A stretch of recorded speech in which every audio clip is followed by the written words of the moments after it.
Hello everyone, welcome back to your favourite channel भटनी राइस। मैं दिव्या कवात्रा, आप सभी की होस्ट, दोस्त एंड एजुकेटर। एक बार फिर से आप सभी का स्वागत करती हूँ आपके अपने फेवरेट कोर्स वर्ल्ड ज्योग्राफी यानी कि विश्व भूगोल में। आई रियली होप आप सभी अच्छे हैं, बहुत बेहतरीन हैं और बहुत अच्छे से पढ़ाई कर रहे हैं, राइट? ओके, चलिए तो आइए आज का सेशन शुरू करते हैं हम लोग। और हमने लास्ट जो क्लास थी हमारी उसमें बहुत सारे फैक्टर्स देखे थे, अर्थ के इंटरनल एक्सटर्नल सारी स्ट्रक्चर्स को समझा था, है ना? और अब हम देखते हैं कि जो अर्थ के ऊपर लैंड फॉर्म्स या स्थलाकृतियां जो भी बन रही हैं उसके बहुत सारे कारक होते हैं। ठीक है, बहुत सारे कारक होते हैं, जैसे हवा है, पानी है, वॉल्केनो है, भूकंप है। ऐसे जो एक्शंस हैं उनकी वजह से ये स्थलाकृतियां जो हैं वो बनती हैं। तो एक एक करके हम समझते हैं कि किस कारक की वजह से कैसी स्थलाकृतियां पृथ्वी के ऊपर तैयार होती हैं और वो कैसे रूप लेती हैं और वर्तमान स्वरूप कैसे बनता है। ठीक है, तो ये हमारा आज का टॉपिक रहेगा। हम लैंड फॉर्म्स को डिस्कस करेंगे। ठीक है, लैंड फॉर्म्स को यानी कि स्थलाकृतियों को डिस्कस करेंगे कि किस तरह से बनी है, क्या स्ट्रक्चर है, क्या उनके पीछे फोर्सेस हैं और कौन से उनके कारक हैं। ऑलराइट, ओके गाइस, तो चलिए आगे बढ़ने से पहले हमारे नए साथियों के लिए एक छोटा सा इंट्रोडक्शन। मैं हूं आपकी educator Divya Kawatra, as you can see here, and I am an masters degree holder in political science and international relations. और पिछले लगभग 5 सालों से यूपीएससी स्टेट पीसीएस के विभिन्न इंस्टीट्यूट्स के साथ मैं काम कर रही हूँ for majorly 2 subjects, political science international relations plus geography. I am also an ex faculty of Bhartiya Ashram as well as an ex faculty of Unacademy. Right, चलेगा। तो ये था छोटा सा इंट्रोडक्शन हमारे प्यारे प्यारे साथियों के लिए। और अब आगे बढ़ते हैं। और आगे बढ़ने से पहले आप सभी को एक छोटा सा काम दिया गया था। एक छोटा सा काम दिया गया था, आपको क्या करना था कि एक चैनल सर्च करना था और उसको सब्सक्राइब करना था, जिस चैनल का नाम है क्या, prep today. Right, I really hope आप सभी ने कर दिया होगा। अगर जिसने नहीं किया है, क्लास एंड होते ही आपको क्या करना है, अभी नहीं जाना है, क्लास पूरी देखनी है। क्लास के अंत में मैं फिर से आपको रिमाइंड करा दूंगी। आपको सर्च करना है प्रेप टुडे और सब्सक्राइब कर लेना है, और उसमें जितने भी लेक्चर्स चल रहे हैं बाय टॉप फैकल्टीज उनका बेनिफिट लेना है। ऑलराइट, चलिए तो बढ़ते हैं हमारे आज के टॉपिक की तरफ। और फिजिकल ज्योग्राफी हम लोग कर रहे हैं। फिजिकल ज्योग्राफी में हमारा आज का जो टॉपिक है, हम स्टार्ट कर रहे हैं लैंड फॉर्म से, स्थलाकृतियों से, जिसमें सबसे पहले स्थलाकृतियां हम पढ़ रहे हैं वॉल्केनिक लैंड फॉर्म, यानी कि ज्वालामुखी क्रिया द्वारा निर्मित स्थलाकृति। क्या टॉपिक है हमारा? ज्वालामुखी से बनने वाली जो स्थलाकृतियां हैं वो कौन सी हैं, वॉल्केनिक लैंड फॉर्म्स को हमको स्टडी करना है। ठीक है, अब आप सोचेंगे कि वॉल्केनिक लैंड फॉर्म्स बोले तो क्या, वॉल्केनो है, फट जाता है, लावा आ जाता है, मैग्मा आ जाता है, पत्थर बन जाता है, इग्नियस रॉक बनता था, इग्नियस से बाकी रॉक्स बन जाते हैं, इसमें स्थलाकृति कैसी, है ना? एक ज्वालामुखी थी, उसमें से लावा मैग्मा निकला, बाहर आया, यहाँ जमा हो गया, ठंडा हुआ, तो उसने आग्नेय चट्टान का निर्माण कर दिया। आग्नेय चट्टान बनी। आग्नेय चट्टान से हमने देखा था क्या होता है, अवसाद क्रिएट होता है। अवसाद से या तो सीधा सीधा ये वापस क्या होगा, लावा में बदल जाएगा, या फिर अवसाद जाकर क्या करता था, अवसादी इकट्ठा होकर अवसादी चट्टान बना देता था। अवसादी चट्टान आगे कायांतरित चट्टान में तब्दील हो जाती थी, और इस तरह से रॉक साइकिल जो है हमारी चलती जाती थी। तो ये तो ठीक था। अब लैंड फॉर्म्स कैसे बनेगी, स्थलाकृतियां क्या बनेगी इसमें, है ना? एक चट्टान बन रही है, दैट्स इट। और क्या हो रहा है? तो आपको याद हो तो हमने बात की थी सिल्ट, डाइक, ऐसे शब्द पढ़े थे, सिल और डाइक, याद है? जब हम वॉल्केनिक स्ट्रक्चर देख रहे थे तो हमने उसमें 2-3 टर्म्स पढ़ी थी, बेसोलिथ, लेकोलिथ, सिल, डाइक, ऐसे शब्द हमने पढ़े थे। हाँ, तो ये सब क्या थी, यही है छोटी छोटी स्थलाकृतियां, और बहुत सारी हैं, हम सभी को एक एक करके स्टडी करेंगे। ठीक है, चलिए तो शुरू करते हैं।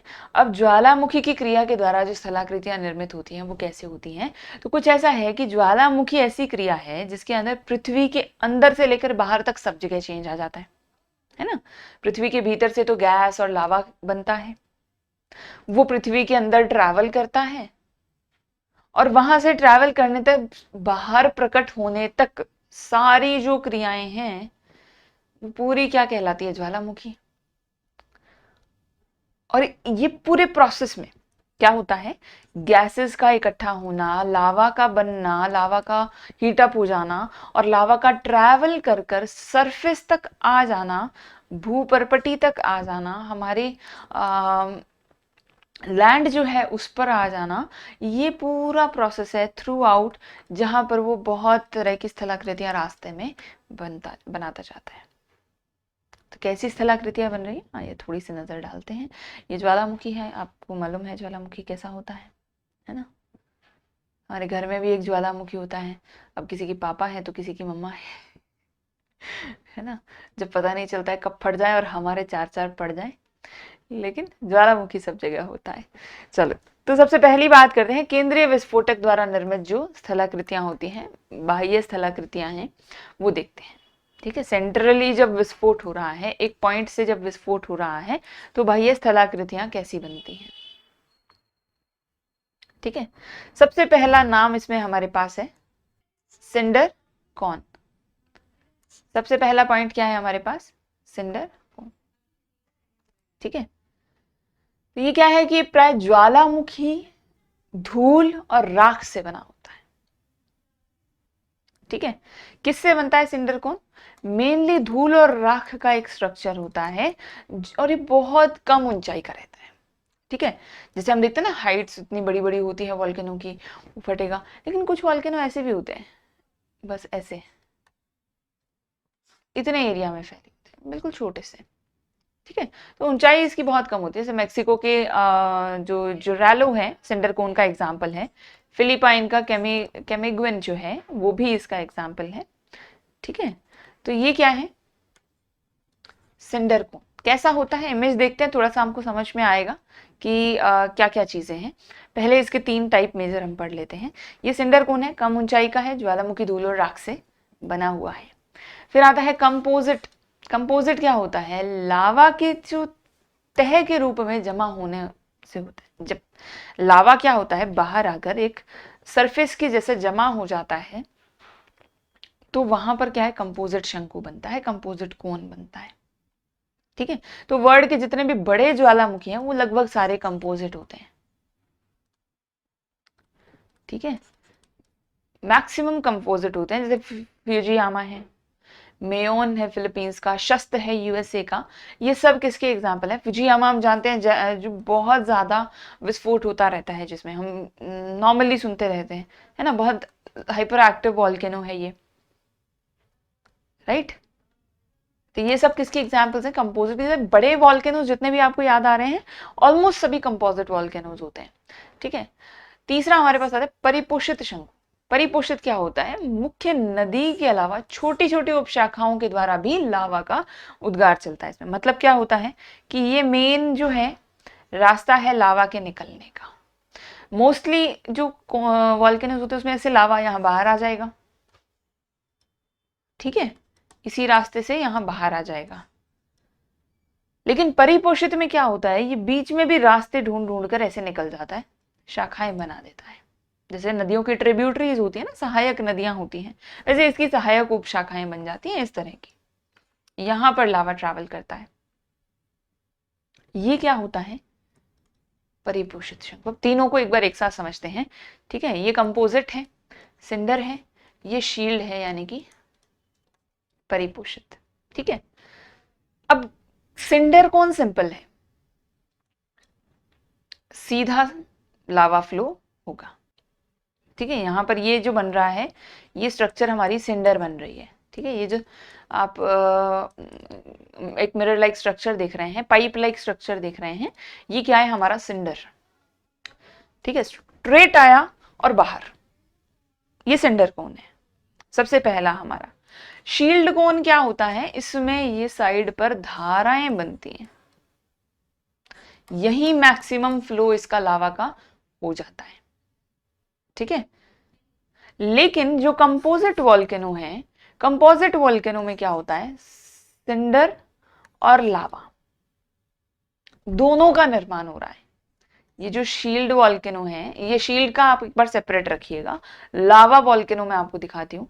लावा में आपको ये बहुत अच्छे से समझ में आएगा। एसिड लावा देखिएगा, इसमें क्या होता है लावा में, ये क्रेटर है, यहाँ अर्थ क्रस्ट से ये हमारा लावा निकल रहा है और ये एकदम विस्कस, इसके साथ साथ साथ साथ वोल्केनो के साथ साथ साथ साथ यूं जमता जाता है। ठीक है, स्लोपिंग साइड जो है उसके साथ साथ यूं बाहर निकल रहा है। हाँ ठीक है, एसिड लावा। और यही अगर हम देखें शील्ड वॉल्केनो, तो शील्ड वॉल्केनो एक अलग कॉन्सेप्ट है, उसको हम समझेंगे। कंपोजिट वॉल्केनो को देखो अगर आप, तो यहाँ पर क्या हो रहा है कि ये जो सिंडर है वो तो बन ही रहा है, सेंट्रली सिंडर तो बन ही रहा है, बाहर का ऐसा लावा फ्लो भी चल रहा है। तो इन दोनों का मिक्सचर है। कंपोजिट क्यों बोलते हैं इसको, क्योंकि ये इन दोनों का मिक्सचर है। ठीक है, सिंडर कौन, परिपोषित कौन, कंपोजिट कौन।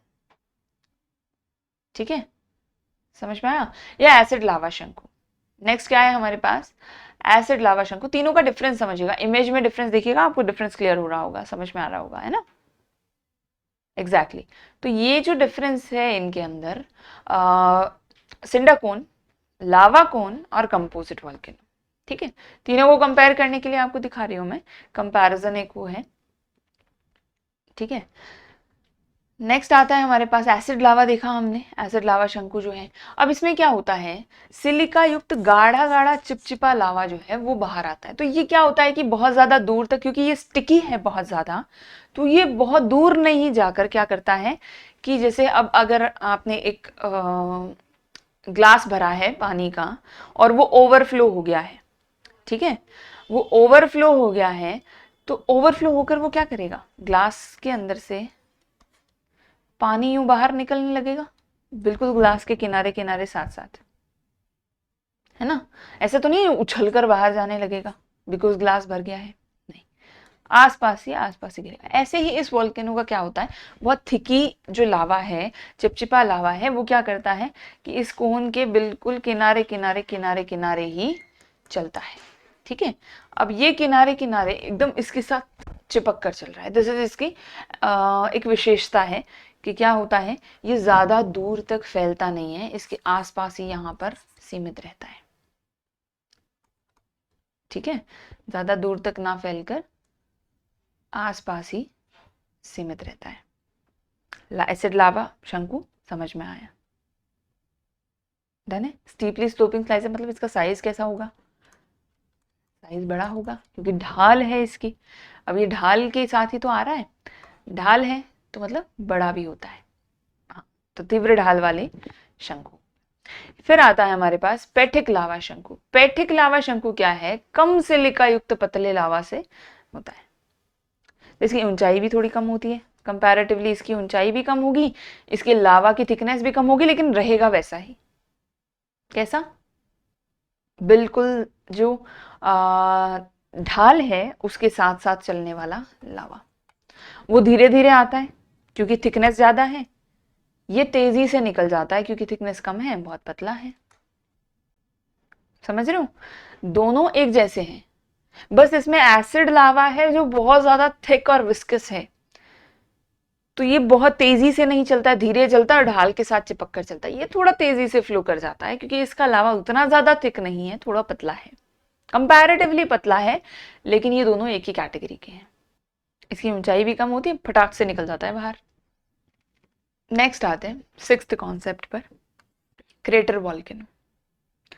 अब ये क्रेटर क्या होता है, ज्वालामुखी का जो छेद होता है, जहां से ज्वालामुखी का उद्गार होना है, उसके ऊपर स्थित कोई कीपाकार जो गर्त है। कीपाकार क्या होता है, एक कीप जैसा स्ट्रक्चर दिख रहा है आपको, ऐसा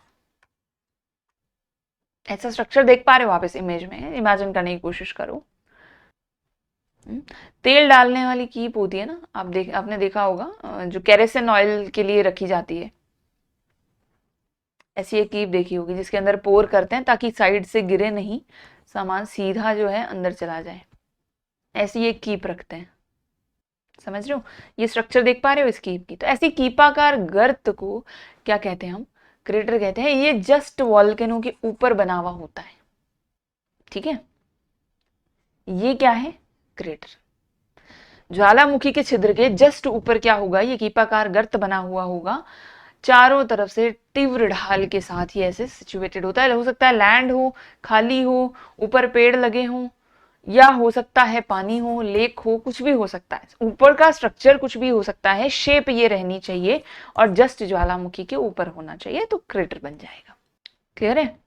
समझ में आ रहा है क्रेटर क्या हो रहा है? देखो वाटर टेबल है, ग्राउंड वाटर है हमारा, उसके नीचे ज्वालामुखी है, ज्वालामुखी के ऊपर पानी है, पानी के साथ लेक बन सकता है और हो सकता है सीधा लैंड वाला पोर्शन आ जाए, है ना। पेड़ पौधे भी हो सकते हैं यहाँ पर। एग्जैक्टली तो इसके साथ क्या है? ये स्ट्रक्चर का निर्माण होता है, जिसे हम क्या कहते हैं? क्रेटर कहते हैं। क्या नाम दिया हमने इसको? क्रेटर नाम दिया। समझ में आया? ओके चलिए तो आगे बढ़ते हैं। नेक्स्ट जो है वो क्या है? कैल्डेरा। नेक्स्ट कॉन्सेप्ट है हमारा कैल्डेरा। अब ये जो क्रेटर हमने देखा था, अगर ये बहुत बड़े स्केल पे है तो इसको क्या कह देंगे? कैल्डेरा कह देंगे। ठीक है, ये कैल्डेरा वॉल्केनो बन जाता है अपना। नए नए कोन्स इसमें बनते रहते हैं, छोटे छोटे वॉल्केनोस बनते रहते हैं, मैग्मा लावा निकलता रहता है। क्रेटर ही बड़े स्तर पर जब फैल जाता है तो उसको कह देते हैं कैल्डेरा। ठीक है, ये बड़ा स्ट्रक्चर जिसमें आप देख रहे हैं कि बहुत सारे छोटे छोटे क्रेटर जो हैं बने हुए हैं इसमें, मतलब बहुत सारे छोटे छोटे वॉल्केनोस बने हुए हैं जिसमें से लावा निकल सकता है, छोटे छोटे इरप्शंस हो रहा है।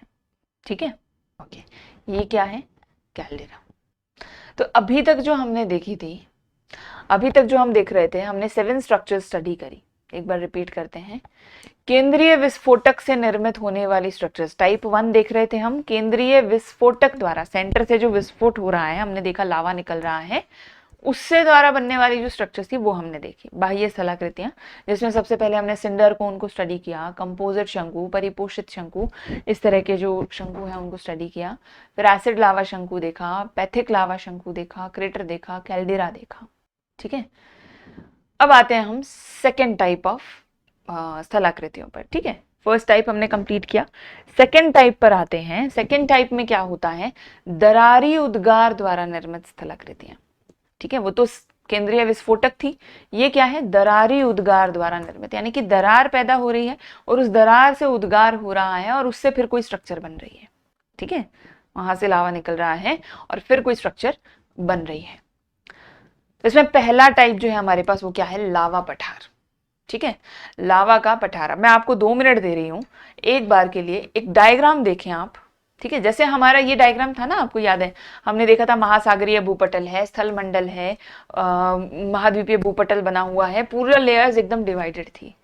तो इसी क्रॉस सेक्शन में एक इमेज हमारी और बनती है जो कि ये है। ठीक है, इसको देख लो, हिंदी में लिखा है। ध्यान से इसको 2 मिनट के लिए सारी टर्म्स को स्टडी करना, देखना कौन सी चीज कहाँ है, ताकि मैं जब टर्म्स आपको बताऊंगी तो आपको थोड़ा इजीली कैप्चर हो पाएगा। ठीक है, तो इसको थोड़ा सा देखो कि कहाँ क्या टर्म दिया है, क्या क्या चीजें बन रही हैं। ध्यान से देखो, 2 मिनट दे रही हूँ, डायग्राम यही है, आराम से देखो कि क्या स्ट्रक्चर्स बन रही हैं और कहाँ कहाँ बन रही हैं। ठीक है, लेकोलिथ है आपके सामने, बेसोलिथ है आपके सामने, सभी स्ट्रक्चर्स हैं, है ना, सभी के सभी स्ट्रक्चर्स आपके सामने हैं। और क्या हो रहा है?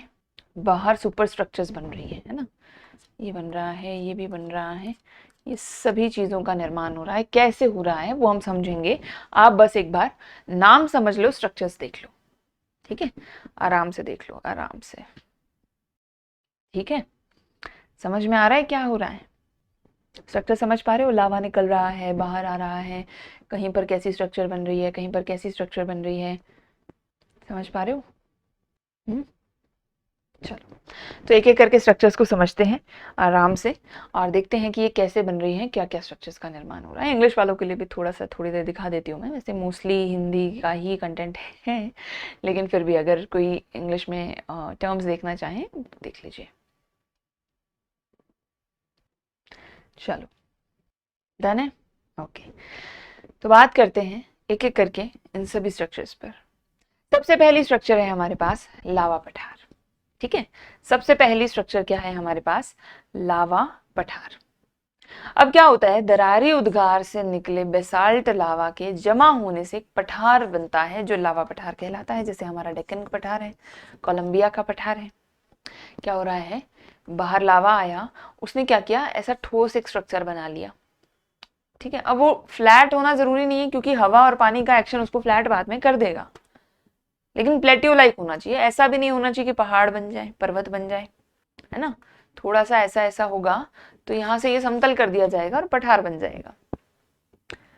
तो ये क्या है, बेसाल्ट जब निकलता है तो वो पठार की शेप ले लेता है, जैसे कि हमारा एग्जाम्पल दक्कन का पठार। अब यहाँ पर आप देखिएगा, लावा प्लेट्यू, एकदम फ्लैट लैंड है, उठा हुआ लैंड है।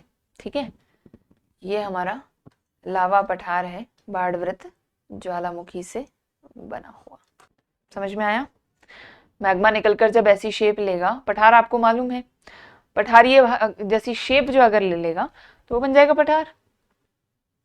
नेक्स्ट आता है लावा मैदान। जब लावा एकदम क्या कर रहा है, लेयर के रूप में, बिल्कुल पतली सी लेयर के रूप में जमा हो रहा है। ठीक है, तो क्या होगा, वो एक मैदानी भाग बना देगा, जैसे मिट्टी की पतली सी लेयर बनती है और मैदान बन जाता है ना। ऐसे लावा की लेयर बनेगी और वो मैदान बन जाएगा, जैसे फ्रांस, न्यूजीलैंड, आइसलैंड एक्सेट्रा देशों में होता है।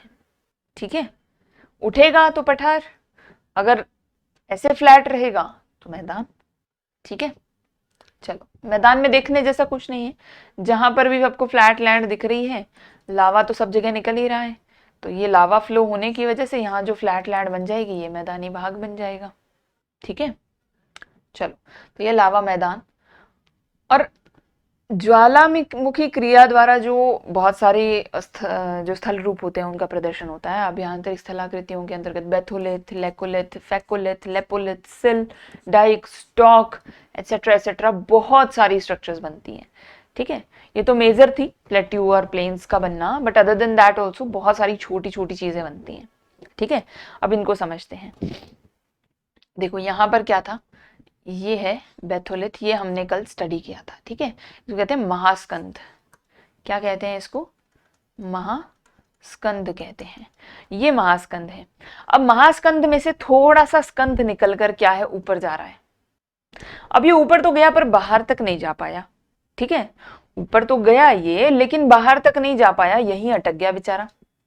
अब ऐसे एक खंभ की तरह खड़ा हो गया, खंभ की तरह खड़ा हो गया तो इसको हमने क्या कह दिया, भित्ति। भित्ति यानी कि दीवार, दीवार यानी कि डाइक। कल हमने बात की थी, अगर ये लेटा हुआ है तो ये सिल है, खड़ा है तो डाइक है।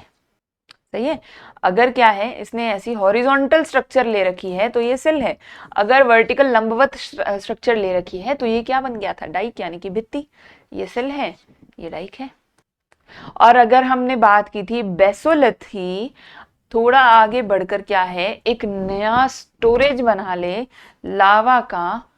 ठीक है, डिस्क लाइक स्ट्रक्चर में, कैसे, एक ऐसा कटोरा सा दिख रहा है, सॉसर शेप दिख रही है, चाय के कप रखने वाली जो छोटी सी प्लेट होती है, सॉसर प्लेट हमारी, ऐसी स्ट्रक्चर दिख रही है।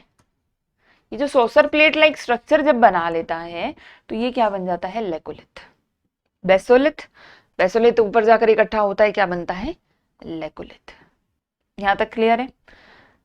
महास्कंद, स्कंद, सिल, भित्ति या फिर डाइक और लेकोलिथ, ये 5 स्ट्रक्चर्स हमने स्टडी कर ली।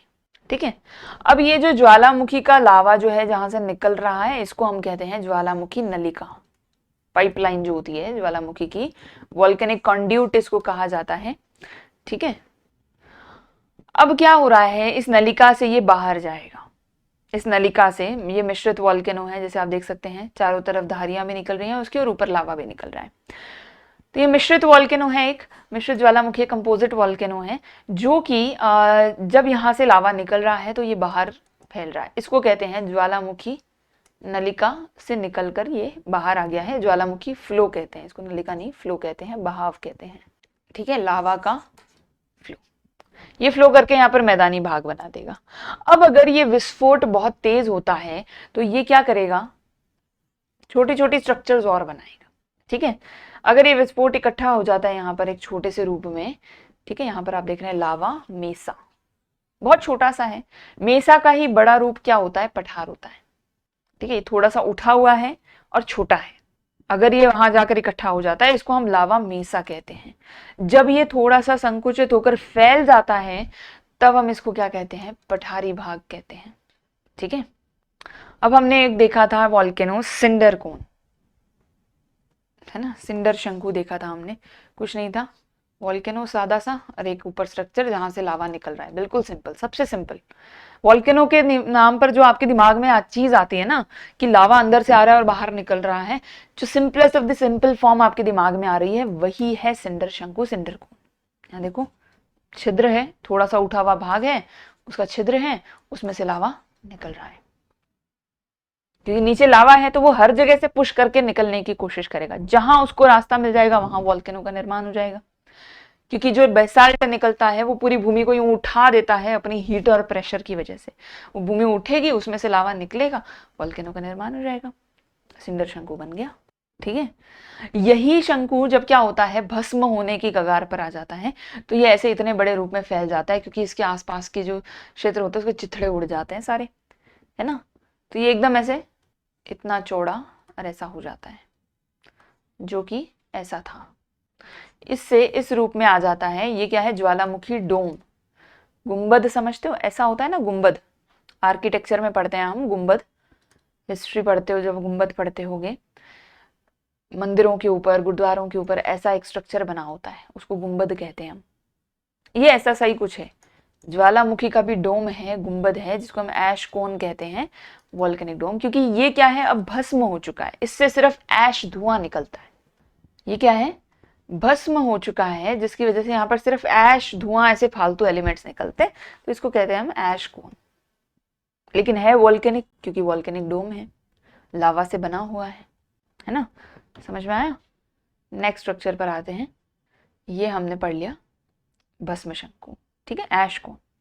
अब क्या आता है, विकिरणकारी भित्ति के साथ ज्वालामुखीय ग्रीवा, मतलब क्या बन रहा है, volcanic neck with radiating dykes, एक वॉल्केनिक नेक बन रहा है, ओपनिंग बन रही है, इस प्रकार की एक ओपनिंग बन रही है, जिसमें बहुत सारी ऐसी ऐसी डाइक्स है, जो ये डाइक हम देख रहे थे ना, ये एक है, ऐसी बहुत सारी निकाल दो, जैसे शंकुधारी वन होते हैं, वैसे तीखी तीखी बहुत सारी डाइक्स निकाल दो, तो ये क्या बन जाएगा, विकिरण भित्ति के साथ ज्वालामुखी ग्रीवा डाइक्स। ठीक है, बाहर आकर जम जाता है सारा स्ट्रक्चर, ऐसे वहीं का वहीं, जहां निकला वहीं जम गया, ऐसी डाइक्स बन जाएंगी। ठीक है, चलो नेक्स्ट हमारे पास जो है सिंडर शंकु के साथ ज्वालामुखी कुंड। ये क्या होता है, कैल्डेरा बन रहा है with cinder cone on floor. पहले सिंडर कोन है, उसके अंदर क्या बन रहा है, एक कुंड का निर्माण हो रहा है। कुंड समझते हो आप, पानी का कुंड होता है, जैसे हमारे धार्मिक कुंड होते हैं, क्या होता है उसमें बड़ा सा स्ट्रक्चर होता है जिसमें पानी भरा होता है। इसमें क्या भरा होगा, लावा, जाहिर सी बात है शंकु है, इसमें क्या भरा होगा, पानी थोड़ी ना होगा, क्या होगा, लावा। तो ये क्या है, सिंडर कोन थोड़ा सा ओपन हो जाएगा और उसके अंदर ज्वालामुखी कुंड एक तैयार हो जाएगा। ठीक है, क्या है, कैल्डेरा, कैल्डेरा ध्यान है, ऐसी स्ट्रक्चर थी, ऊपर से चौड़ा, फिर अंदर से ऐसा, तो ये कुछ ऐसा ही बनेगा, देखो ऊपर से चौड़ा, अंदर को जाके संकुचित हो जाएगा। नीचे क्या, सिंडर कोन है, कैल्डेरा का निर्माण हो रहा है साथ में। ठीक है, तो ये क्या है, सारी की सारी स्ट्रक्चर जो वॉल्केनो द्वारा निर्मित होती है। डन है, समझ में आया अच्छे से। फिर से 1 मिनट दे रही हूँ, सारी स्ट्रक्चर दोबारा देख लो, फिर से 1 मिनट दे रही हूँ, आराम से सारी स्ट्रक्चर देख लो कि क्या हो रहा है। डन है, एक एक स्ट्रक्चर आराम से देख लेना, बिल्कुल तसल्ली से, सारी समझ में आ जानी चाहिए। हमने महास्कंद देखा, स्कंद देखा, हमने भित्ति देखा, हमने सिल देखा, हमने लेकुलित देखा, ज्वालामुखी नलिकाएं देखी जहां से ज्वाला निकल रहा है, और अपर्दित लेकुलित तो बहुत बड़ा वो नहीं है। भस्म का प्रवाह हो रहा है इससे, क्योंकि अंदर अगर कुंड है तो बाहर तो भस्म निकलेगा ही, एशेस निकलेंगी, है ना। यहाँ पर लावा का प्रवाह हो रहा है, यहाँ लावा मेसा बन रहा है, उसका बड़ा रूप पठार बन रहा है, सिंडर कोन बना है, डोम बना, गुंबद बना, भस्म शंकु बना। ठीक है, ये स्ट्रक्चर्स है जिनका यहाँ पर निर्माण। ओके, चले आगे। ये क्या है? दरारी उद्गार द्वारा निर्मित स्थलाकृतियां। दरारी उद्गार क्यों कहते हैं इसको? क्योंकि ये ऊपर आएंगी, यहाँ दरार बनाएंगी, फिर निकलेंगी बाहर और कुछ करेंगी, है ना? तो कहीं ना कहीं पृथ्वी में दरार बनाकर कोई स्ट्रक्चर का क्रिएशन हो रहा है, दरारी उद्गार बोलते हैं इसको। समझ में आया? सारे स्ट्रक्चर समझ में आए? Yes yes yes yes, okay, let's go then. तो हमने क्या देखा? ज्वालामुखी क्रिया द्वारा जितने भी स्थलारूप होते हैं सब देख लिए, बैथोलिथ, लेकोलिथ, फेकोलिथ, लेपोलिथ, ये सब उसी के पार्ट हो गए। सेल, डाइक, स्टॉक, ये सब चीजें हमने यहाँ पर देख ली। तो कुछ हिंदी में देखी, कुछ इंग्लिश में, तो आपको टर्म्स में ऐसा लग रहा है। चलो, इसके अलावा बहुत सारी स्थलाकृतियां जो हैं इसमें बनती हैं, जैसे कि गेसर है, गर्म जल का स्रोत है, इसको गीजर बोलते हैं वैसे अगर इंग्लिश में देखा जाए तो, गीजर वाली जो स्पेलिंग है उसकी ये बनती है, ठीक है। तो एक गर्म जल का स्रोत है जिसमें समय समय पर गर्म जल या वाष्प निकलता, क्या है, एक स्ट्रक्चर बन जाए, क्योंकि नीचे लावा है जो हीट अप कर रहा है, ऊपर पानी है, कैल्डेरा जैसे बनता है ना, ऊपर पानी आ जाता है, नीचे लावा है, अब वो पानी हीट अप होता रहेगा, वाटर वेपर बनता रहेगा, उसमें से गर्म जल का स्रोत बन जाता है, जो क्या है, नेचुरल गीजर्स बनते हैं। पढ़ा है आपने ज्योग्राफी में? मतलब ज्योग्राफी तो पढ़ ही रहे हो साइंस में पढ़ा है आपने नेचुरल गीजर्स का कॉन्सेप्ट, है ना?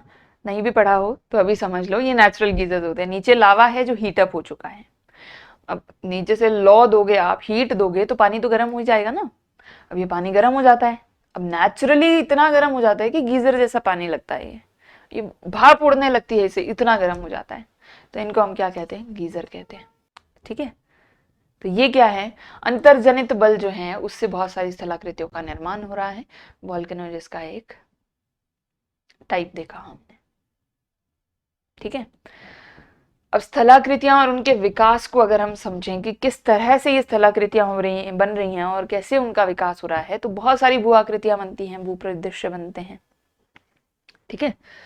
तो स्थलाकृतियों का तात्पर्य क्या है? क्रस्ट पर व्यास त्रिआयामी स्वरूप से बन जाना। भू आकृतियां बन रही हैं बहुत विशाल रूप से, जो कि फैली हुई हैं, ठीक है।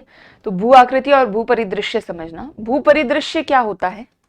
भू परिदृश्य क्या होता है? भू आकृतिक प्रदेश है जहां सदृश स्थलाकृतियों के समूहन मिलते हैं, आपको एकदम साफ स्थलाकृतियां आपको दिख रही हैं, भूगर्भिक और जननिक एकरूपता उनमें देखी जाती है।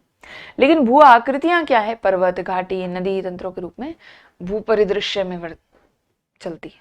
तो बहुत सारी भू आकृतियां मिलकर भूदृश्य का निर्माण करती हैं। ये स्टेटमेंट है प्रीलिम्स के लिए, बहुत सारी भू आकृतियां मिलकर भूदृश्य का निर्माण करती हैं, नॉट वाइस वर्सा। समझ रहे हो? बहुत सारी आकृतियां मिलेंगी तब भू परिदृश्य तैयार होगा, ठीक है। इसी के साथ जो स्थलाकृतियां हैं, पृथ्वी की सतह पर उच्च भूमि पर जो हमको दिखाई देता है, वही सारी स्थलाकृतियां हैं। भू आकृतियां क्या है? सतह पर छोटे से मध्यम आकार के स्थलखंड जो हैं। और भू आकृति विज्ञान क्या है? इन सभी को स्टडी करना। स्थलाकृतियां बड़ी, भू आकृतियां छोटी, इन सभी का अध्ययन भू आकृतिक विज्ञान। ये पहले पढ़ना चाहिए था हमको, लेकिन आपने जो स्ट्रक्चर समझी है उससे इन टर्म्स को समझना आसान हो रहा है, क्योंकि आपके दिमाग में अब कम से कम समझ में आ रहा है कि ऊपर उच्चावच कौन सा बन रहा है ना। इसलिए मैंने आपको पहले एक वॉल्केनो वाला लैंडफॉर्म करवा दिया, ताकि आपके दिमाग में एक एग्जाम्पल रहे इन टर्म्स के लिए। स्थलाकृतियां, भू आकृति विज्ञान। तो स्थलाकृति निर्माण के कारक कौन कौन से होते हैं? लैंडफॉर्म्स कैसे बनती हैं? स्थलाकृति निर्माण के कारक, हमने कहा था फैक्टर्स पर बात करनी है हमको। तो फैक्टर्स दो तरह के हैं हमारे पास, एंडोजेनिक, एक्सोजेनिक, अंतर्जनित और बहिर्जनित। ये दो तरह के फोर्सेस है, फैक्टर्स है जो काम करते हैं, ठीक है। इनके अनुपातिक जो कार्य दर है, उनके परिणाम से सारे स्ट्रक्चर जो हैं वो बनती हैं। दो प्रकार के बल मुख्य रूप से, अगर हम बात करें सतह पर, तो भू आकृतियों के निर्माण के लिए दो तरह की चीजें काम करती है, विवर्तनिकी बल और संतुलन परक बल, यानी कि अपक्षय वगैरह। संतुलन परक क्यों? हमने बात की थी क्या, जब विवर्तनिकी बल किसी को उठा देता है तो ये क्या करते हैं, अपक्षय अपर्दन से इसको वापस समतल करने में लग जाते हैं, तो संतुलन बनाने में लग जाते हैं, संतुलन परक बल। ये दोनों हमने देखे थे, विवर्तनिकी बल और अपक्षय, अपर्दन, डेनिडेशन, ये सारी चीजें हमने समझी थी, है ना। हाँ, विवर्तनिकी बल तो भूगर्भ से उत्पन्न हो रहा है और पृथ्वी की सतह पर क्या करता है, चेंजेस लेकर आता है, राइट। और संतुलन परक बल जो है, ग्रेडिएशनल फोर्सेस जो हैं, ये भूपटल पर निर्मित होते हैं और विवर्तनिकी बल द्वारा जो भी अनियमितताएं लाई गई हैं, जो चेंज किया गया है, जो रूपांतरण किया गया है, उस पर फोर्स लगाकर उसको वापस से बैलेंस करने का काम करते हैं, ठीक है। ये क्या है, ग्रेडिएशनल फोर्सेस, ठीक है, समझ में आया। टेक्टोनिक, ग्रेडिएशन, यानी कि टेक्टोनिक फैक्टर्स और ग्रेडिएशनल फैक्टर्स। तो इसके अध्ययन के लिए हम इनको बहुत सारी कैटेगरीज में, प्रथम श्रेणी, द्वितीय श्रेणी, तृतीय श्रेणी के उच्चावचों में बांटते हैं, जो कि हमने पहले भी देखा, ठीक है, और फिर इनको स्टडी करते हैं, ठीक है। तो इनका क्लासिफिकेशन समझेंगे हम, पूरा क्लासिफिकेशन समझेंगे। प्रथम श्रेणी, द्वितीय श्रेणी और तृतीय श्रेणी तो हम समझ चुके हैं, ये हमने लास्ट क्लास में देखा था, मैंने यहाँ ऐड कर दिया ताकि रिवाइज हो जाए, क्योंकि ये भी उसी का पार्ट है, ठीक है। तो एक बार फिर से इसको देख लेंगे, और साथ ही साथ हमको समझना है कि जो मेजर डिवीजन है, जेनेटिक क्लासिफिकेशन है लैंडफॉर्म्स का, उस पर हमको ज्यादा ध्यान देना है, जिसपे हम नदी द्वारा बनने वाली स्थलाकृतियां, जलोढ़ से बनने वाली, काष्ठ से बनने वाली, वायु से बनने वाली, ठीक है, तटीय स्थलाकृतियां हैं, हिम नदीय स्थलाकृतियां हैं, इन सभी प्रक्रियाओं को एक एक करके समझेंगे, ठीक है, कि किससे कौन कौन सी जो लैंडफॉर्म्स हैं वो बन रही हैं, ठीक है। अभी तक हमने समझा, वॉल्केनो का कॉन्सेप्ट समझा, और समझा कि भाई स्थलाकृतियां, स्थलादृश्य, भूपरिदृश्य, ये सब चीजें होती क्या है ना। इन सब चीजों को समझा, निर्माण के कारक देखे कि किसकी वजह से ये चीजें हो रही हैं। भूआकृतिक विज्ञान जो है, उसके थ्रू हम स्टडी करें तो दो कारक हमारे सामने आते हैं, एंडोजेनिक और एक्सोजेनिक, अंतर्जनित और बहिर्जनित। और अंतर्जनित और बहिर्जनित में हमें बहुत सारे फोर्सेस देखने हैं। अंतर्जनित में हमने देखा टेक्टोनिक, और बहिर्जनित में हमने देखा ग्रेडिएशनल फोर्स।